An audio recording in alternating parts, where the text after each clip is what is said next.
This is Hidden Killers Live with Tony Brueski, Stacy Cole, and Todd Michaels. We have seen a breakthrough in the investigation of 9-year-old Melodee Buzzard over the weekend, at least in the boundaries of it being expanded. On November 7th, authorities in Santa Barbara County arrested Ashlee Buzzard, mom, on felony false imprisonment charges. That's the warrant. Bail, $100,000. And importantly, the sheriff's office says the charge is not directly related to Melodee's disappearance. Yet investigators are still following the bizarre trajectory, the road trip from California beginning October 7th, surveillance showing wigs, an alleged license plate swap of the rental car, and the last confirmed sighting of Melodee near the Utah-Colorado border on October 9th, now more than a month ago. Today we're going to be breaking all this down, what just happened, what it means, and what investigators are going to be doing next. Jennifer Coffindaffer, retired FBI special agent, joining us for the rundown. Let's start back at the beginning here. I definitely want to get to these new developments, but for somebody new, someone just starting to see this story, walking through the core timeline here from Melodee's disappearance, when she was last seen, when the mother drove the vehicle back without her, and when this new arrest has come down. Let's start back at the beginning. How did this all begin, Jennifer? Well, Tony, let me just go even a little bit further back to highlight the issues that Ashlee Buzzard apparently suffers from. Back in 2000, Melodee, her child of 9 years, and back then would have been much younger, doing the math, was taken away out of Ashlee's authority. And so she was taken away, an uncle watched her. Then fast forward to all sorts of issues concerning after she was returned to Ashlee, issues concerning truancy, basically the school not being able to line up whether she was receiving an education. And specifically, she was supposed to be homeschooled, but in California, they actually do monitor that. So now, August of 2025, school authorities start becoming concerned about where is Melodee. Ashlee, the mother, will not provide any answers.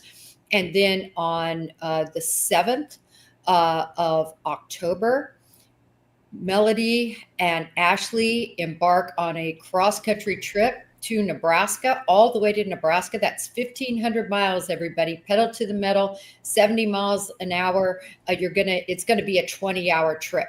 That's without stops. Then they turn around and come back toward their home in Lompoc, California.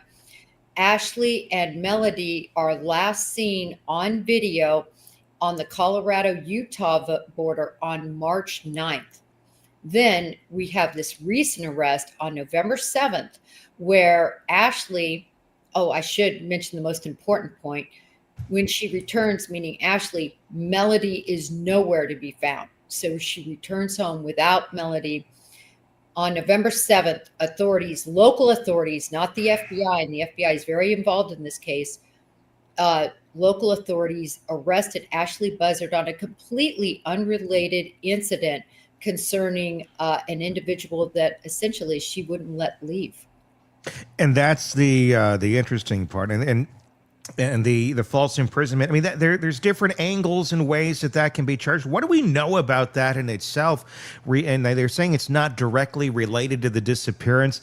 What do we know about this charge in general, other than what it's called? Right. We don't know a lot because authorities have been pretty closed-mouthed about the specific details. In other words, we don't know who the victim was. We don't know the exact location it took place, but we know it took place in the county that the sheriff's office had authority, which is her area. So basically the individuals who have been investigating her anyway. But anyway, to generally describe this charge, she did something, meaning Ashlee Buzzard did something that would prevent somebody from leaving a particular location. The bond is set at $100,000, everyone. That is a very large bond. And I think indicative of the fact that authorities are looking at her for this, for the disappearance of Melodee. So this is strategic. They they decided to pursue this, do you think because they wanted to hold her, because maybe she's a flight risk of some sort and they know they're onto something, they're just not ready to arrest her about the disappearance of her daughter, but they had something else and said, let's grab her? Such a great question. We've talked a lot about the strategy here. Why hasn't she been arrested previously? And we talked about the weak situation that law enforcement is in right now concerning what are they going to charge her with. This is a mother that can freely travel. She has full custody of Melodee across country if she wants to. But now law enforcement has the leverage to lock her up. I think they feel like she's not going to lead them to Melodee at this point. And so that was why they chose to go in this direction. Could the charge, I mean, this is just pure speculation at this point as we're trying to figure out, okay, who was she false imprisoning? Could she have been false imprisoning Melodee? That's what I'm wondering about. I mean, being mom, and obviously she's a child, are you imprisoning her? If, say, there was an appointment that she needed to go to or something, could that be related directly to Melodee? Or are they saying that this is somebody else entirely that she was preventing the free movement of? Another great question. This is somebody else entirely. They've made it crystal clear that this does not relate to Melodee. And I want to add to this and say the reason that they chose, in my opinion, to lock her up is because now she's becoming a danger to the community and they cannot risk her being out. And prior she wasn't, but now she's done something, they're locking her up. Do we have any information, or do we know when this charge is based on, like when the false imprisonment would have taken place? Did it take place prior to all of this, prior to her trip with Melodee, where Melodee goes missing? Is this something that would have taken place between her coming back and in this last month of her basically being a free woman and nobody knows where her daughter is? Well, certainly law enforcement, I don't believe, knew about these facts. If they knew about the facts, they would have to put Ashlee in prison, or in jail, in lockup. And that's because she's a danger to the community. They cannot risk that this mother, Melodee's mother, Ashlee, would somehow maybe take another child and go cross country with her. So for that reason, the minute they knew about these charges, they had to press charges. But to your question as to whether this happened long ago and they're just finding out, that we don't know. Because I'm wondering, I mean, they got to be, I'm sure they're investigating, they're digging here, they're talking to anybody and everybody that knows this woman and are getting stories. So I'm wondering if this is something that came out of one of those conversations of, I was in her house, we were having a like maybe it came from a family member. I don't know, just somebody who was in her orbit. And this kind of came out in the conversation of it. Then she locked the door and wouldn't let me go. Wait a second, she did what? And I mean, could it have stemmed from something like that, where eventually, yes, the person is let go, but authorities can look at it as a claim of false imprisonment from someone else and then be able to press these charges? Can that be done just simply on one person's word against another? And how well could that hold up if there's not, anything other than one person saying she did this? Well, I will answer that question in the negative, no, because they're going to have to corroborate any sort of testimony or witness statement from anybody, Tony. You can't just have somebody coming forward, especially in a high-profile case like this, where somebody could just be wanting some sort of recognition or something in this light. You're going to have to look at all the details and corroborate that somebody was indeed falsely imprisoned before you press these charges. And a prosecutor is going to insist on that.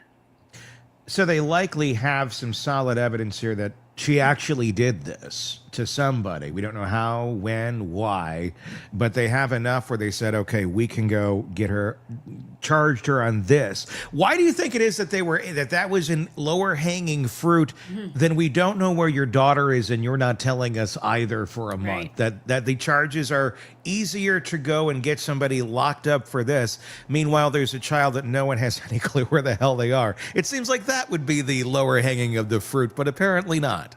Right. It seems sort of backwards, but yeah. Again, the big problem is Ashlee has legal custody of her daughter, Melodee, and she's allowed to take her cross country. She's even allowed to take her cross country and let her be with others that she approves. She has full control of 9-year-old Melodee. And so what can you charge her with? You possibly could charge a child endangerment charge. We've seen that before in other cases, but it's flimsy, I believe, because despite 2 search warrants being served on her home, one on the rental vehicle, another in a storage unit that law enforcement found, they still don't have enough to charge her related to Melodee. And that's kind of concerning.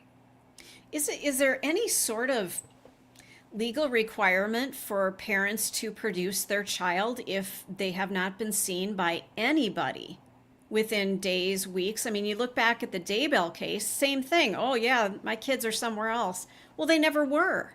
So it seems odd to me that we have kids who are just missing and the parent goes, I don't know. And that's okay. It seems like it's okay. Yeah, look, this is the deal. There is a court. It's called a dependency court, and they exist particularly in California. That a judge could call her to answer for the details regarding Melodee, and if she didn't, she could be held in contempt. I've never clearly understood why that route wasn't taken, or if it was taken and the judge just didn't hold her in contempt. The problem with dependency courts is we can't get any of the information because it's all related to minors. Ah, there it is. I think it just blows everyone's mind, including mine, of the idea. I mean, I have full custody of my daughter. So essentially, I could drive anywhere I wanted to, drop her off with whoever I wanted to, and I don't have to tell anybody who that person is, why I dropped her off there, or answer any questions about it, other than I made this choice because I have full custody and no one else needs to know. That's pretty much the facts. That's disturbing as shit. It's kind of disturbing because you wonder who's really looking out for them. And we've seen CPS and DCS and all these agencies drop the ball over and over again. I mean, it needs to be clearly stated here that certainly DCS fully knew of the issues. She had lost custody before. We know less than 2 years ago, her mother had received a call from CPS or DCS, the Child Protective Services Agency there in California, and had actually gone to Ashlee's house to check on Melodee and saw a house in complete squalor, saw, rancid food, eggs laying on the counter, she reported. And she was fearful that there was nothing to eat in the house and that likely Ashlee was feeding her child this. And this was less than 2 years ago. So this is a pervasive problem we see all the time. Authorities know, authorities allow the mother to maintain custody, and then we see a tragedy like this. It's like you're invincible, essentially, if you have full custody of your kid to a certain, and like that can be used in good ways, if there's some sort of predatory type person or some sort of negative thing that's coming at you and you're insulating and you're protecting your child. That's what these laws are essentially made for. But if you're using them in an ill way, if you're using them to protect yourself while you're in fact harming the kid, the laws also apply there too. And then insulate exposing the depravity of what's going on with your child to the rest of the world because the laws are essentially insulating you from that. That seems like a very big issue that I'm guessing far more than Melodee or her mom, Miss Buzzard, Ashlee Buzzard, would be taking advantage of here. This seems like a giant loophole. And we've seen it in other cases too. Why is it that we don't have anything like you were talking about, that court that could step in and say, please give us information on your child? It seems like the wheels of motion to get any answers there would move far too slow to actually prevent something horrible from happening if the kid's sitting out there, which is now more than a month in God knows where. Yeah, no, you bring such a great point up, Tony, and I'm going to add to it again and say, let's consider this too. These individual parents who harm their children. Another thing that they use is this whole homeschooling ideal. They love to say, yeah, I'm homeschooling my child. Well, why? And I'm not talking about all parents. Well, let's be crystal clear about that. Yeah. I'm just talking about the parents that use it as really a ruse, if you will, because they're beating their children. The children are emaciated, everything else that happens to these poor children. And the last thing they want are their children to be seen in a school setting and to get reported. So what do? We're going to homeschool. And because they have full custody, as you were just talking about, they can do whatever they want. Yeah, there's accountability when a child shows up at school and they haven't eaten, their clothes aren't clean, they're not clean. Things become really apparent. So it does make sense to pull them out of school. Nobody's going to be watching them. And that's where there's a flaw in the system. There needs to be that accountability, even if you're homeschooling, to produce your child once in a while, Well, and here's the other sick reality of the whole system is if you get caught for having an emaciated child and not taking care of your kid, the kid's going to get taken from you. Maybe. Maybe. That's a big maybe. Depends how busy their workload is that day. And that's true. But if it does get taken from you, you know what the next move of the system is? Family reunification. Across the board, no matter what. The best thing for this kid is to get them back in that shitty house that we just rescued them from. Because after we get this parent into this class, God knows that's going to change everything. They're suddenly going to decide, maybe I should stop abusing the shit out of my child and feed them and stop hitting them and torturing them. That little class will take care of that, so let's reunify that shit. The system is designed to basically, if you're a predatory parent to your own child, well, it's Candyland. The game is easy to keep going up the top of that board because the system works to your favor, not to anyone else on the outside trying to get in and say, there's a problem here. This kid needs some help. And they know it. These predators know it. I'm going to throw out the name of Kinsley Welty. For those of you who don't know, and this is a perfect example of what we're talking about here. Again, DCS well involved, knowing there were serious issues, and this child was reunified, thrown back in. I shouldn't say reunified. I don't think they ever actually took her. They just put her under, they would make home visits. Well, they home visited her and said the home was fine. And guess what? 5-year-old Kinsley was 20 pounds. Oh my God. Covered in feces, covered in insect bites, hadn't been fed, kept in a closet for years upon years, had her rear end taped shut with duct tape. And yet authorities were visiting and authorities were going there.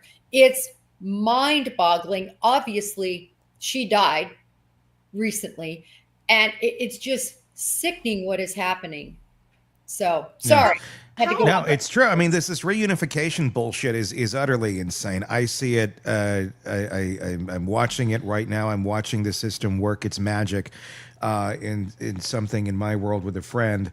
And I'm seeing the system utterly just completely work against the well-being of the child because there's a CPS worker that wants to check a box and basically say, look, we got reunification because that's what the goal always is, no matter what sort of evidence exists to the contrary, that this is a massively horrible choice for where this child should go. But because the system says reunification is the answer, you have inexperienced CPS workers, you have lazy CPS workers, you have people who are just lifetime jobs and they're there to check the box and get the paycheck. You certainly have wonderful ones too, who do not do any of that and are there for the right reasons. But you also have a mix of shit in there as well. And it's really, again, it's complete luck of the draw depending on who the kid gets as a caseworker. But that system never seems to work to the health of the child. It's always to the detriment and to whatever the system, the bureaucracy says is going to be the best course of action. And it's maddening, but it's happening. And most people have zero clue. They think that something's going to step in. I think that's why some people are shocked by this case of how does she not produce the child for a month and she's still free and there's nothing anyone can do? Because the system is working as designed. This is how the system works. If you want it changed, elect different people and change the system. Until then, you can't bitch about it because it is what we have in place, and we don't seem to make this a priority to change it. I just wonder, what is the standard for care for a child? And Jennifer, maybe you can answer this question. If they go in and see a child in the state in which you just described with that horrific case, what is the level, the bare minimum requirement to take care of a child if they can walk away from a child like that and say, everything's fine? Well, they don't see the children in that state because that door is shut, the child is cleaned up, and the child is out, and they're able to view a living room and things look okay. And I can tell you this is a very particular case. I'll make it quick. But on a case I worked, we were on what we call a T3 wiretap over here, right? And I'm listening to these bad guys discuss crime, right? But in the middle of it, the mother has a meltdown and beats the tar out of her kid. I can hear it. I can hear it going on. Like this child, and I think the child was like 3 or 4, and you can just hear the wailing and beating until it stops. I immediately contact CPS. They go out there and they do nothing. Oh God. Nothing. I provided them, I got permission from the court to provide them the tape so they could hear it for themselves. The whole thing, nothing. Here's a question. I'm going to keep throwing it out there, and I don't think it's happening, although I don't know. Because CPS is very divided up amongst different jurisdictions, and there's not a one that's universal for our entire country. Every state's a little bit different, and you have every jurisdiction. I'm going to guess that there's several CPS, places out there that are basically just an extension of child trafficking, that they work directly with child traffickers on the down low behind the scenes, because there's no other reason, there's no other explanation as to why we do not have more reforms on this system in this country, and why politicians are not seeming to make this a priority in any way, shape, or form. You'd think this would be like the best ballot initiative or the best thing to run on. We're going to protect kids. There's all these problems. Here's what they are. We're going to protect the children. Yet that's like never the issue. I've never heard of it on a ballot as being something that should be brought up. Yet it's such a huge issue. Who are we protecting, and why is this system working as directed and doing very little to actually protect the children it's supposed to protect? In fact, it's enabling monsters and basically giving them a buffet of children as to when they want to get who they want, whenever they want. Yeah. I mean, you bring up a very interesting point. In my relationships with CPS, because we work with them all the time, the Bureau, when we go in, we make arrests. Unfortunately, the kids are left with no parents. So the Bureau and other law enforcement agencies interact with CPS and DCS anytime and every time they do arrests. So in that context, great people in some instances that I dealt with, the ones that were terrible, I can tell you they are so cold, so callous, so underpaid, so overworked, so unable to manage what they have, that they just really throw their hands up, and they're just trying to make sure that when they go visit the house, they don't come across a dead kid. I mean, and I'm sure and you get that. You get the great ones. You get the ones who are throwing their hands up. But you can also be someone, I guess, who's throwing their hands up that is complicit in enabling other things to go on, or actively being a part of it. And I mean, and there's no repercussions for this. There's no repercussions for the CPS worker that's not doing their job. I mean, and here's the problem too. We don't allow them to do their job either, because we don't give them the resources to do it. So it seems the system kind of creates this broken nightmare that never really can function correctly. So you're going to get people, and they're going to get burned out, that are trying to do their best, that do have the best interests. And then you get a mix of everything else. People who are just, well, I'm checking a box, I'm doing my job. And then ones who know, hey, this is fertile ground for being around children that are already disenfranchised, that could easily be manipulatable or disappear without many people knowing, if any at all. It seems, again, why don't we have any sort of oversight? Why don't we have something more universal? This seems like, when you look at the tracking of children disappearing, it usually there's some sort of interaction here with this system, and the system not working for the favor of the children, hence why they're gone. Well, it doesn't make any sense to me, and it never has, that it's not a federal agency. Yeah. It should be a federal agency. They would get paid more money, have more benefits, possibly even be pensioned, do something that's enticing. And then that way you have the cohesiveness of the programs. Furthermore, if you look at Harmony Montgomery, who, remember, was deceased for years and was given custody to her father, who was a career criminal drug addict living in a car, and you had two different agencies working on that case because he'd go back and forth between two different states, and she just went through the cracks. Nobody really knew where she was for all that time, yet they were sending the checks. Remember, a lot of this is about money. The more, when I worked undercover in the food stamp arena, those moms, they want more and more kids, because more and more kids equal more and more payment, and they can make it go a long way. Most of them were drug addicts. It's an absolute epidemic what is happening with exactly what we're talking about: child abuse, parents abusing them, parents using them for subsistence checks. Yeah. Subsistence. It's horrible. And we don't seem to have any sort of solution to any of it.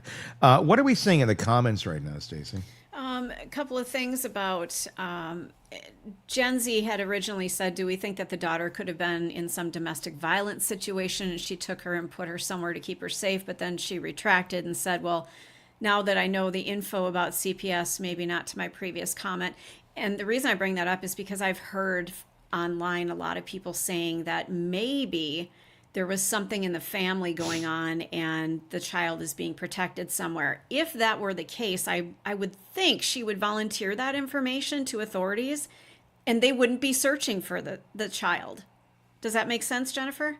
Yeah, it makes sense. And also the individuals that have her, like, how long am I enrolling her in school? We all know you have to have shots. You have to have all this information to enroll a child in school. I mean, there's no information right now. And I know this is sad. There's no information that she's alive.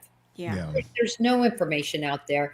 And we're dealing with an individual who, in my opinion, is completely unstable. I base that on what her own mother has said, what other individuals around her have said, what the charge she just got, a false imprisonment charge, her actions of putting on wigs, of renting cars, of switching out license tags.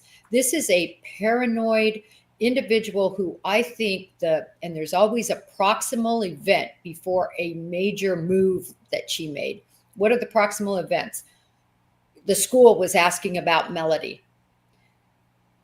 She is concerned that they are going to come and take Melodee, I think. And so what does she do? Because again, this isn't her first rodeo. She packs her up, she disguises her, and she takes her across country, turns around and comes back. Again, completely illogical. And I just don't think that she gave her to anyone. I just can't imagine she would give up that control. But do you I mean, if you're going, and again, we're talking about someone who likely is not operating with a full deck. Right. Did she go and hide her somewhere, or did she kill her and hide her somewhere? I mean, because if you're concerned someone's going to take your child from you, your goal is not usually the death of the child, is protecting the child. But in some weird control ways, when it's all about control for someone, the most control you're going to have over somebody is if they're dead too. So, I mean, that's the question. I mean, we could be talking about a delusion here of, I'm going to go hide her in the woods somewhere. Literally, Melodee, come here, let's go. We made this little fort. Now Mama's going to go away and you're safe here. God knows. I mean, that could be what happened, or it could be something far worse. And well, we've seen it play out with Lori Vallow. Yeah. Zombies. Zombies. Yeah. It's time for the Yep. zombies to die, right? Now, remember, you and I don't believe a word out of her mouth, but I know for many people do. Many people believe Lori Vallow is, several cards short of her deck. I never believed that. I thought this was so manipulative from the beginning so she could have this life with Chad. But nevertheless, if there is something, I think it's much more possible we have something in this situation. It reminds me, Tony, this case, it's Catherine Hoggle. You'll have to look it up. It happened in Baltimore, Maryland, I believe, for sure, Maryland, about back in 2014, I believe. She finally was charged with murder this year because she pulled this same stunt with her kids. They're gone. And it took 11 years. That's what I was trying to point out. It took 11 years to have this woman charged. And guess what? Now it's going back and forth in the courts as to whether she's competent to stand trial because she's not a full deck. And that's the problem we have. I think this mirrors that case so much. And you have Ashlee competent enough here where she switches out license plate mid trip. What does that tell you about it too? Oh, first of all, she had to get a hold of license plates. Now, yeah, where'd she get those? Actually, it's easy. You can look right now because I did on eBay or on Amazon. I looked specifically for New York plates, and they're about $30. Wow! So you could sell your license plates. You could sell whatever on eBay, and Amazon has them too. So that's what I think she did. I think she well prepared for this. This shows me total premeditation, the wigs. In other words, if they get her and charge her, she's not going to have a competency claim because she knew right from wrong because she was sneaking around doing all of this. Why would you put she actually used her legal name to get a rental car. Isn't that just the first line of stupidity here? I mean, we've never said that criminals are smart, but doesn't that just seem like, dumbass? Why would you do that? Well, this is the problem. I tell you, it is harder to rent a car by far than it is to vote. I mean, literally, they ask for everything. Your driver's license. They now. I don't know if you've rented one lately. I rent them all the time. They actually run your insurance now. So if your insurance isn't run, or they run it and they see, as an example, you only have liability, you don't have full coverage, they make you pay for full coverage. They make, it used to just be, I don't want your. Yeah. Now they run you. Wow. So they have rental car companies, I'm sure they've had all sorts of issues with all these stolen cars. Cars are worth so much now. They're so expensive. And so most people can't backstop themselves enough to rent a car. So they have to use their legitimate identification. Unreal. Wow. Interesting. Yeah. I mean, it used to be like, you could kind of almost anybody rent a car, but yeah, I have not rented one in a while, but, maybe that's for the good. Because without that rental car, we wouldn't know about the wigs. We wouldn't know about, that last footage that we have of Melodee and her. So many questions on this. Where do you see this going in the coming weeks? Well, Tony, a couple of things. One, I think it's very interesting that at the end of October, Ashlee Buzzard was seen going into another rental car company. And in fact, it's been reported as two different ones. She wasn't able to rent a car, probably because there were problems with her credit card, right? We know she's in about $23,000 in debt to another credit card company. So she has problems, couldn't rent that car. My question is, where was she going? And this is always why I never believed she was trafficked. I believe she knows exactly where Melodee is, and she wanted to get in that car and either move her remains or retrieve her. But sadly, because there's been no sign of Melodee, I fear the worst. Yeah. I do too. I do. But well, time will tell. Sometimes we're surprised, sometimes we're not. But making people aware of just how broken this system is, maybe that's the only win we're going to get out of this. But more people need to be aware. Let's go on to another case that is making a lot of headlines and making a lot of people angry enough to go out in the cold and hang out outside the courthouse in Stillwater, Oklahoma, with large signs screaming and yelling. A essay that took place there, strangulation, video evidence, and a plea deal so lenient. People in Oklahoma are outraged. 18-year-old Jesse Butler, once facing nearly 80 years behind bars after allegedly essaying, sodomizing, and using instruments during the assault and strangling a 16-year-old to near death. She had to have surgery. He's walked away with no prison time. Instead, community service, counseling, youthful offender status. How did this happen? Who made the deal? And what messages does this send to survivors, especially the two young women who now have to live in this same small community with this monster? To justice, to the community, what is going on? Jennifer Coffindaffer, retired FBI special agent, with us. Let's walk through the starkest contrast here. An alleged crime so violent and so graphic, coupled with a plea resolution so minimal. By law and practice, how does something like this even come together, Jennifer?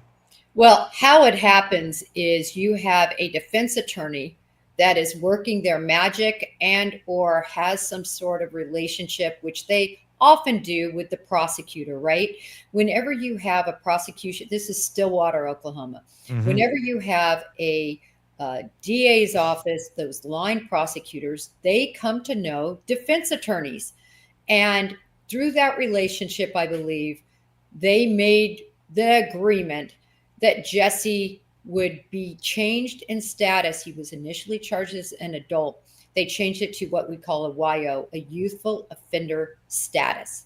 That then put in motion having him not get 1 day behind bars, which is sickening. And the judge approved it. By the way, female DA, female judge. Yeah. Jaw dropping what happened here. That's what really makes me go, huh? And I told this case over the weekend to some folks that we were discussing, and I'm like, and it's a female DA and a female judge. Like, what the hell is happening here? I mean, is this people? It's not even following the letter of the law. It's not like, well, these are the only paths we're allowed to go down, so we have to go down them. They have levers they can pull. This happened to be one of the levers they could pull. Youthful offender. Technically, it was available. Youthful offender status does exist for certain crimes. This probably would not be one of them, but technically it's on the menu, right? This isn't stealing a candy bar for F's sake. I mean, no. To me, this just screams somebody in the family is prominent in the community. Therefore, we're just going to do a little slap on the wrist and, stay out of trouble and you'll be fine. We'll take care of you. That's what that screams to me. Well, off base? Well, no, I don't think you're off base. It's hard to tell in this case whether the judge had exactly what the judge's ties were. But it is interesting because some judges, they just are clueless as to the decisions they make and what that leads to. I'll give you an example. The case Baby Haro, Emmanuel Haro. That judge literally gave somebody who beat somebody so far to death, her name was Promise, his little girl, so far to the point of death that to this day, she will never walk, she will never talk. She unfortunately has been so damaged. And that judge says in court, this is all available to see, essentially, okay, listen, you messed up. Listen, if you mess up again, you got 6 years hanging over you. So please go out and be a good guy. That guy didn't get any jail time either. And you're seeing the same thing here. So is it just the stupidity and the incompetence and the, a judge that has never seen the realities of this that hands down the sentence, or is it something more devious, like you're alluding to, that there was some sort of quid pro quo or deal? I've seen people get more time for marijuana possession Oh, yeah. than for this shit. Easily. I'm getting charged up, so I'm sorry. I don't mean to be like, rawr, but seriously, what the F is happening here? No, it's terrible. And in this case too, guess how long he has to serve? Nothing. And when I say serve, no, I mean, but serve under this quote unquote detention. So he's on home detention. Okay. And it's supposed to expire when he turns 19. Well, he's getting close to that already. And what does it say in the order? He can't game, can't be on videos. Isn't it shocking? That's what they're concerned about. And the fact, do you think Mama, who sat on the porch and said, honey, you know, when he was taken off, which by the way, this was so well orchestrated. You know, they ring the doorbell. I know. They're going to be there. That's what made, I think it's so enraging to everyone. If that police body cam video did not come out, I don't think everyone would be as upset as they are, because we're just seeing just privilege, you know, in motion. Okay, well, we're going to have to take you down. We're going to, like, had he been brown, black, or anything other than white and living in that neighborhood, I think his face would have been planted into the concrete of that porch and cuffs would have been on his ass and they would have been stomping on his head and kneeling on it and then pulling him out. Not, okay, little boy, let's go here. Did you hit a homer this weekend? You know, I mean, it's insane, the kid gloves they handled this monster with. And it was women that were handling it too, which was also like, are you freaking kidding me? I would have kicked him in the nads so fast if I had access to him. Does anyone have any clue the trauma which this kid put these other people through? Or the only thing that can run through my mind on this shit, and I'm not far from Stillwater. It's about a 3-hour drive. I considered driving over there the other day, but I have other shit to do here. Is this level of abuse, this level of depravity, this level of boys will be boys mentality just such a normal part of the culture and mentality that even the women are like, well, boys will be boys? Well, Tony, in this part of the country in Oklahoma, and I was raised in Kansas and Nebraska. Yep. Look, there used to be a philosophy that it was impossible to sexually assault, RAPE, a woman. Yeah. I am not even kidding you. I know. Like, oh, well, she must have said yes, or, you know, she physically let it happen, right? Absolutely. That's what the system is trying to overcome now. That whole mentality, it still exists. Blame the girls. And these girls, I tell you, if I lived in Stillwater or in Oklahoma and that happened to me, I wouldn't want to tell anyone. No. Because it's going to happen. Well, But now Nothing people are going to happened. come forward. It's tragic, the ripple effect this will have on other cases. Yep. I hope that DA is removed. I hope that judge is removed. Nobody should be able to stand for this. And it's terrible. Well, I mean, what can be done now at this point? I mean, at the end of the day, the order is sealed. The agreement has been made. It is what it is. You can't go back and retry him on this. Now, the odds of him reoffending are sky high. I mean, the odds are, you know, it'll probably happen and it'll probably go down for that after there's another victim. But as of right now, you still got the judge on the bench. You still got the DA. Some of these are elected positions. I think both actually are. Other than voting, I mean, what can be done other than scream and publicly shame the living shit out of these people? Right. I mean, the bottom line is there's no way to go backwards. That would be double jeopardy. He's already been adjudicated. So there's no way to go backwards. The only way things could change, Tony, is there another victim out there? I mean, we know there were 2 victims. Was there any other victims? So, and will they even come forward out of this travesty? So that's the only way. But I tell you, a guy like this who enjoys strangling their partner to the point of them almost dying. And for those of you who don't know about strangulation, just within cutting off the carotid, that oxygen to the brain, within seconds, and I teach this in class, we strangle each other. We use belts, ligaments, we use our hands, because I want you to understand that feeling when you're in a controlled classroom for 2 seconds or 3 seconds, right? It takes your breath away. It takes your cognitive ability away, but you're not dead. You're just unconscious. Then you have to continue strangling for a long period of time to actually have somebody become unalived. So when you think about that, that is what brought him his sexual pleasure. This is a Bundy, Huerman type mentality in the making. Yeah, we I want to have know what not the heard hell's the going last on of this guy. No, you haven't. I want to know what the hell's going on in that home, that this is the monster it created. And I'm not accusing the parents of anything. I'm just saying I want to know what the hell's going on in that home, that this is the monster that was created.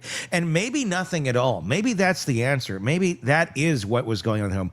Nothing. And this little piece of shit was left to his own abilities to wander into the online world of all of that and discover, oh, this is what I'm into, or have his brain be tricked into thinking this is what this is like in the real world, as so many idiotic young boys are now.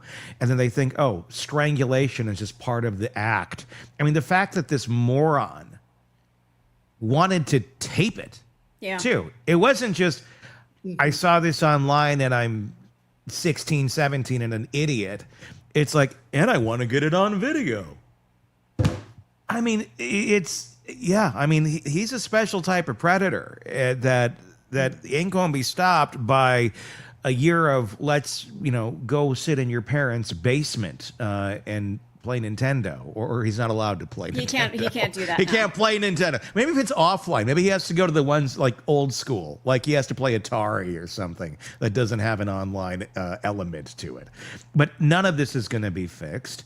I don't know. I mean, it's utterly shocking that this is how they're going to handle it. But your point being, if there is another person out there, if there is another victim out there, trust me, you will be heard. This system does not want to look as shitty as it does right now. Yeah. And if one more person out there was violated by this creep, even at the smallest of levels, please come forward. You can be the one that puts this fucker away for the rest of his life. Because I think they're probably chomping at the bit for that to happen so they can go, something needs to correct this horrible, horrible decision that we have half the villagers with pitchforks and flames out in front of our law office for, or the courthouse for. Well, and don't forget, too, one of the things that I saw last week, and I saw even more of it this weekend, is there is an online presence of women with pitchforks. They've put pictures of him, videos of him, talking to moms, daughters, sisters, anybody who has a woman in their life. If you are anywhere near the vicinity of this man, this boy, this child, whatever you want to call him, this monster. He's a man. He's 18. Okay. Don't date him. Don't talk to him. Avoid him. I mean, this guy, he is plagued forever. If anybody has an online presence, they've seen the videos. I've seen them so many times I can't even count. And I'm not even anywhere near Stillwater. You know the reason, though, I'll say he's not plagued? If they decide to move, it literally, all it takes is going into a courthouse and changing his name. He can officially get a name change. It's so easy. Just walk in, say you want your name changed, and walk out, and you're a different name. He can change his appearance to some degree. But I can tell you, as you guys know, unless you're a true crimer, I say this all the time, unless you're a political advocate, unless you're a newsie, so many people, if you walk on a plane right now and say, has anybody heard of Jesse Butler? I promise you, maybe no one will raise their hand. No, you're right. You're exactly right. But in that community, everybody knows him. So at the very least, his life is hell. and he's going to have to move if he wants to have any semblance of normalcy, and he's going to have to change his name. And every time he says his name for the rest of his life, he's going to know why he had to change that name, and probably have to change it again and again and again and again, because people like this don't tend to change. So I'm glad. And here's the other fun part of the world we live in. Changing your name doesn't always fix it anymore. No. I mean, the identity, your facial features, all that can be searched. You can do search recognition just on a face. And you're right. He could change his looks. He could get a bunch of Botox, make his eyebrows get really high up, and do true crime for the rest of his life. We've seen that happen. But whoa! Wait, what? See what I did there? Wait, what? There? Anyway, I got it. Little Botox changes everything. But the thing is, I mean, he could do those sorts of things, but there will be a level where this will follow him. I hope, anyway, for the rest of his life. An interesting thought I had on this too, and I'm curious to get your take, Jen. Had he gotten some sort of punishment, because I doubt it would have ended up being 78 years. It probably would have been something for being a youth. He would have gotten some time, maybe 5-10 years. Would that have been a better punishment? Because we wouldn't be talking about it. It wouldn't be all over the news. It made world news tonight.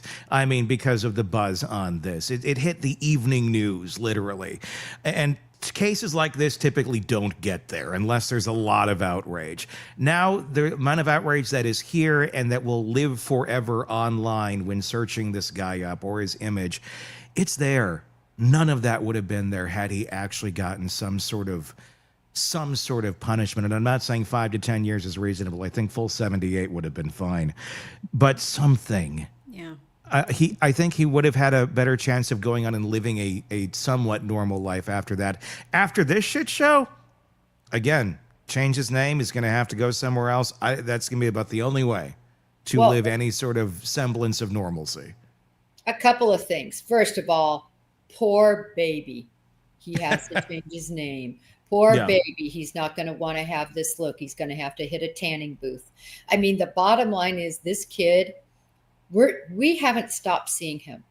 I will bet a lot that he will reoffend within the next couple of years. Yep. That's all I'm going to even give him. I don't even know if I'm going to give him that. And this is what's really terrible. My understanding is did you know this? He is actually, as long as he makes it another year or so, I don't even think it's a year left, he's going to get this expunged from his record. Oh my God. Did you know that?